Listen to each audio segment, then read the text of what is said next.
Hello guys, today we will understand about League of Nation and United Nation. Now we start from the League of Nation and then we will study about the international organization UN and its wing. League of nation की स्थापना प्रथम विश्व युद्ध के बाद 1920 में हुई थी, जिसका उद्देश्य विश्व शांति बनाए रखना और भविष्य के युद्धों को रोकना था। हालांकि यह संगठन अपने उद्देश्यों को पूरा करने में असफल रहा। इसकी प्रमुख विफलताओं में सदस्य देशों की प्रतिबद्धता की कमी, अमेरिका का सदस्य न बनना, सैन्य बल का अभाव और आक्रामक राष्ट्रों जैसे जर्मनी, जापान और इटली पर प्रभावी नियंत्रण न कर पाना शामिल था। इन विफलताओं के परिणाम स्वरूप द्वितीय विश्व युद्ध हुआ, जिसने राष्ट्र संघ की उपयोगिता पर सवाल खड़े कर दिए। द्वितीय विश्व युद्ध के बाद 1945 में संयुक्त राष्ट्र यूनाइटेड नेशंस की स्थापना हुई, जिसने राष्ट्र संघ का स्थान लिया। इसका उद्देश्य वैश्विक शांति बनाए रखना, मानवाधिकारों की रक्षा करना और आर्थिक सामाजिक विकास को बढ़ावा देना था। संयुक्त राष्ट्र ने अपनी संरचना और कार्यप्रणाली को अधिक प्रभावी बनाने के लिए कई सुधार किए, जो इसे राष्ट्र संघ से अलग बनाते हैं। संयुक्त राष्ट्र के 6 मुख्य अंग हैं, जो इसके कार्यों को संचालित करते हैं। 1. सुरक्षा परिषद, सिक्योरिटी काउंसिल। यह अंग वैश्विक शांति और सुरक्षा बनाए रखने का कार्य करता है। इसमें 5 स्थायी सदस्य अमेरिका, रूस, चीन, फ्रांस और ब्रिटेन और 10 अस्थायी सदस्य होते हैं। स्थायी सदस्यों को वीटो पावर प्राप्त है। 2. महासभा, जनरल असेंबली। यह सभी सदस्य देशों का प्रतिनिधित्व करने वाला मंच है। यहां वैश्विक मुद्दों पर चर्चा होती है और सिफारिशें दी जाती हैं। 3. अंतर्राष्ट्रीय न्यायालय, इंटरनेशनल कोर्ट ऑफ जस्टिस। इसका मुख्यालय हेग, नीदरलैंड में है। यह अंतर्राष्ट्रीय विवादों का निपटारा करता है। 4. सचिवालय, सेक्रेटेरिएट। यह संयुक्त राष्ट्र के प्रशासनिक कार्यों को संभालता है। महासचिव इसका प्रमुख होता है। 5. आर्थिक और सामाजिक परिषद, इकोनॉमिक एंड सोशल काउंसिल, इकोसॉस। यह आर्थिक, सामाजिक और पर्यावरणीय मुद्दों पर काम करता है। 6. Trusteeship council, trusteeship council. इसका उद्देश्य उन क्षेत्रों को स्वायत्तता दिलाना था जो उपनिवेश थे। वर्तमान में इसका कार्य सीमित हो गया है। संयुक्त राष्ट्र के अंतर्गत IMF, विश्व बैंक, वर्ल्ड बैंक, WHO,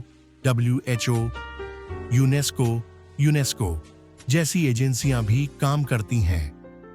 ये संस्थाएं वैश्विक वित्तीय स्थिरता, स्वास्थ्य सेवाओं, शिक्षा और सांस्कृतिक सहयोग को बढ़ावा देने में सहायक हैं। संयुक्त राष्ट्र ने अब तक कई क्षेत्रों में सफलता प्राप्त की है, लेकिन इसे अधिक लोकतांत्रिक और प्रभावी बनाने के लिए सुधारों की आवश्यकता बनी हुई है।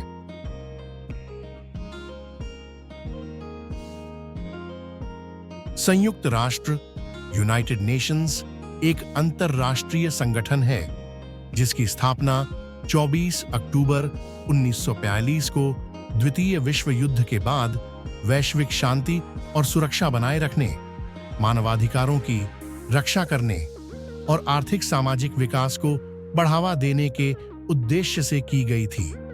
इसका मुख्यालय न्यूयॉर्क में स्थित है और वर्तमान में इसके 129 सदस्य देश हैं। डिसार्टर संयुक्त राष्ट्र के प्रमुख अंग संयुक्त राष्ट्र के 6 मुख्य अंग हैं, जो इसके कार्यों को संचालित करते हैं।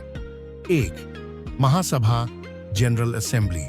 यह संयुक्त राष्ट्र का मुख्य विचार विमर्श और नीति निर्धारण अंग है। इसमें सभी सदस्य देशों का प्रतिनिधित्व होता है। महासभा में हर देश को एक वोट का अधिकार है और यह वैश्विक मुद्दों पर चर्चा करती है। 2. सुरक्षा परिषद, सिक्योरिटी काउंसिल। यह अंतर्राष्ट्रीय शांति और सुरक्षा बनाए रखने के लिए जिम्मेदार है। इसमें 15 सदस्य होते हैं, जिनमें 5 स्थायी अमेरिका, रूस, चीन, फ्रांस और ब्रिटेन और 10 अस्थायी सदस्य शामिल हैं। स्थायी सदस्यों को वीटो पावर प्राप्त है। 3. अंतर्राष्ट्रीय न्यायालय, इंटरनेशनल कोर्ट ऑफ जस्टिस। इसका मुख्यालय हेग, नीदरलैंड में है। यह अंतर्राष्ट्रीय विवादों का निपटारा करता है और संयुक्त राष्ट्र का प्रमुख न्यायिक अंग है। 4. आर्थिक और सामाजिक परिषद, economic and social council, ECOSOC। यह आर्थिक, सामाजिक और पर्यावरणीय मुद्दों पर काम करता है। यह विभिन्न विशेष एजेंसियों जैसे IMF, विश्व बैंक और WHO के साथ समन्वय करता है। 5. सचिवालय, सेक्रेटेरिएट। इसका नेतृत्व महासचिव करते हैं, जो संगठन के मुख्य प्रशासनिक अधिकारी होते हैं। सचिवालय संयुक्त राष्ट्र के दैनिक कार्यों को संभालता है। 6. न्यास परिषद, ट्रस्टीशिप काउंसिल। इसका उद्देश्य उपनिवेशों को स्वायत्तता दिलाना था। 1994 में अंतिम न्यास क्षेत्र स्वतंत्र हो गया, जिसके बाद इसका कार्य समाप्त हो गया। 8. अंतर्राष्ट्रीय श्रम संगठन, ILO। अंतर्राष्ट्रीय श्रम संगठन 1919 में स्थापित किया गया था और यह संयुक्त राष्ट्र की एक विशेष एजेंसी है। इसका उद्देश्य श्रमिक अधिकारों की रक्षा करना, कामकाजी परिस्थितियों में सुधार करना और रोजगार के अवसर बढ़ाना है। ILO ने डिसेंट वर्क की अवधारणा को बढ़ावा दिया है। आना विश्व व्यापार संगठन, WTO। विश्व व्यापार संगठन 1995 में स्थापित हुआ था और यह अंतर्राष्ट्रीय व्यापार नियमों को विनियमित करने वाला प्रमुख संगठन है। इसका उद्देश्य सदस्य देशों के बीच व्यापार विवादों का समाधान करना, व्यापार बाधाओं को कम करना और वैश्विक व्यापार को सुगम बनाना है। 11 निष्कर्ष। संयुक्त राष्ट्र अपने विभिन्न अंगों और संबद्ध एजेंसियों के माध्यम से वैश्विक शांति, सुरक्षा, मानवाधिकार संरक्षण और सतत विकास को बढ़ावा देता है। ILO और WTO जैसे संगठन वैश्विक श्रम मानकों और व्यापार नियमों को सुनिश्चित करने में महत्वपूर्ण भूमिका निभाते हैं। इन संगठनों का प्रशासनिक ढांचा उनकी प्रभावशीलता सुनिश्चित करता है। संयुक्त राष्ट्र सुरक्षा परिषद, UNSC, संयुक्त राष्ट्र का सबसे शक्तिशाली अंग है, जिसकी स्थापना 24 अक्टूबर 1945 को अंतर्राष्ट्रीय शांति और सुरक्षा बनाए रखने के उद्देश्य से की गई थी। इसका मुख्यालय न्यूयॉर्क में स्थित है। सुरक्षा परिषद के पास वैश्विक शांति और सुरक्षा से जुड़े निर्णय लेने का अधिकार है, जो सभी सदस्य देशों के लिए बाध्यकारी होते हैं। सुरक्षा परिषद में कुल 15 सदस्य होते हैं। 5 स्थायी सदस्य अमेरिका, रूस, चीन, फ्रांस और यूनाइटेड किंगडम। इन देशों को वीटो शक्ति प्राप्त है, जिससे वे किसी भी प्रस्ताव को रोक सकते हैं। 10 अस्थायी सदस्य। ये सदस्य महासभा द्वारा क्षेत्रीय आधार पर 2 वर्षों के लिए चुने जाते हैं। हर साल इनमें से 5 सदस्यों का चुनाव होता है। 1. अंतर्राष्ट्रीय शांति और सुरक्षा बनाए रखना। सुरक्षा परिषद का मुख्य कार्य वैश्विक स्तर पर शांति स्थापित करना और संघर्षों को रोकना है। यह विवादों की जांच करती है और समाधान के लिए सिफारिशें देती हैं। 2. शांति अभियानों की स्वीकृति। सुरक्षा परिषद विभिन्न देशों में शांति स्थापना मिशन भेजने की अनुमति देती है। यह सैन्य हस्तक्षेप या पर्यवेक्षण दल भेजने का निर्णय ले सकती है। 3. आर्थिक और सैन्य प्रतिबंध। जब कोई देश आक्रामकता दिखाता है या अंतर्राष्ट्रीय नियमों का उल्लंघन करता है तो सुरक्षा परिषद आर्थिक प्रतिबंध या सैन्य कार्रवाई लागू कर सकती है। लाइक्शन इन संयुक्त राष्ट्र महासभा यूएन जनरल असेंबली। संयुक्त राष्ट्र महासभा संयुक्त राष्ट्र का मुख्य विचार विमर्श और नीति निर्धारण अंग है।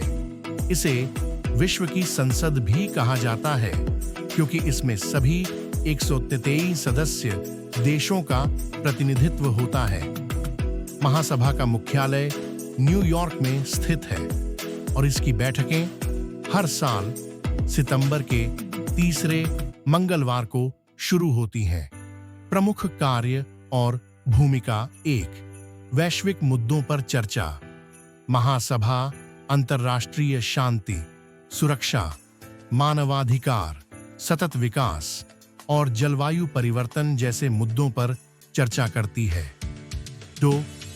बजट स्वीकृति। संयुक्त राष्ट्र के वार्षिक बजट को मंजूरी देना इसका प्रमुख कार्य है। 3. सिफारिशें देना। महासभा शांति स्थापना, विवाद समाधान और नए सदस्य देशों के प्रवेश पर सिफारिशें देती है। 4. महासचिव की नियुक्ति। महासचिव की नियुक्ति सुरक्षा परिषद की सिफारिश पर महासभा द्वारा की जाती है। 5. महत्वपूर्ण निर्णय, शांति और सुरक्षा, नए सदस्यों के प्रवेश और बजटीय मामलों जैसे मुद्दों पर निर्णय लेने के लिए 2/3 बहुमत आवश्यक होता है। संरचना। प्रत्येक सदस्य देश को एक वोट का अधिकार है। महासभा के अध्यक्ष का चुनाव हर साल किया जाता है। महासभा में 6 मुख्य समितियां हैं: निरस्त्रीकरण और अंतर्राष्ट्रीय सुरक्षा समिति, आर्थिक और वित्तीय समिति, सामाजिक, मानवीय और सांस्कृतिक समिति, विशेष राजनीतिक और व्योपनिवेशीकरण समिति, प्रशासनिक और बजटीय समिति, कानूनी समिति। सीमाएं। महासभा के प्रस्ताव केवल सिफारिशात्मक होते हैं और बाध्यकारी नहीं होते। यह इसे सुरक्षा परिषद से अलग बनाता है। नाफिस संयुक्त राष्ट्र सचिवालय, यूएन सेक्रेटेरिएट। सचिवालय संयुक्त राष्ट्र का प्रशासनिक अंग है जो संगठन के दैनिक कार्यों का संचालन करता है। इसका नेतृत्व महासचिव करते हैं जो संयुक्त राष्ट्र के मुख्य प्रशासनिक अधिकारी होते हैं। वर्तमान में सचिवालय का मुख्यालय न्यूयॉर्क में स्थित है। प्रमुख कार्य। 1. प्रशासनिक कार्य। महासभा, सुरक्षा परिषद और अन्य अंगों द्वारा लिए गए निर्णयों को लागू करना। 2. शांति स्थापना, मिशन, शांति अभियानों का प्रबंधन करना। 3. अंतर्राष्ट्रीय सम्मेलन आयोजित करना, विभिन्न वैश्विक मुद्दों पर सम्मेलन आयोजित करना। 4. रिपोर्ट तैयार करना, संयुक्त राष्ट्र के विभिन्न अंगों के लिए रिपोर्ट तैयार करना। महासचिव की भूमिका। महासचिव संयुक्त राष्ट्र का चेहरा होते हैं और संगठन के प्रमुख प्रवक्ता होते हैं। उन्हें 5 वर्षों के लिए नियुक्त किया जाता है। वे अंतर्राष्ट्रीय विवादों में मध्यस्थता करते हैं और शांति स्थापना में महत्वपूर्ण भूमिका निभाते हैं। कर्मचारी संरचना। सचिवालय में हजारों कर्मचारी काम करते हैं जो विभिन्न देशों से आते हैं। इनका चयन योग्यता और भौगोलिक प्रतिनिधित्व के आधार पर किया जाता है। निष्कर्ष। संयुक्त राष्ट्र महासभा एक लोकतांत्रिक मंच प्रदान करती है जहां सभी सदस्य देश समान रूप से वैश्विक मुद्दों पर चर्चा कर सकते हैं। वहीं सचिवालय संगठन की रीढ़ की हड्डी की तरह काम करता है, जो नीतियों को लागू करने और प्रशासनिक कार्यों को संभालने में अहम भूमिका निभाता है। दोनों अंग मिलकर संयुक्त राष्ट्र को प्रभावी रूप से संचालित करने में सहायक होते हैं। For more such videos, please like and subscribe my channel. Thank you for watching my video.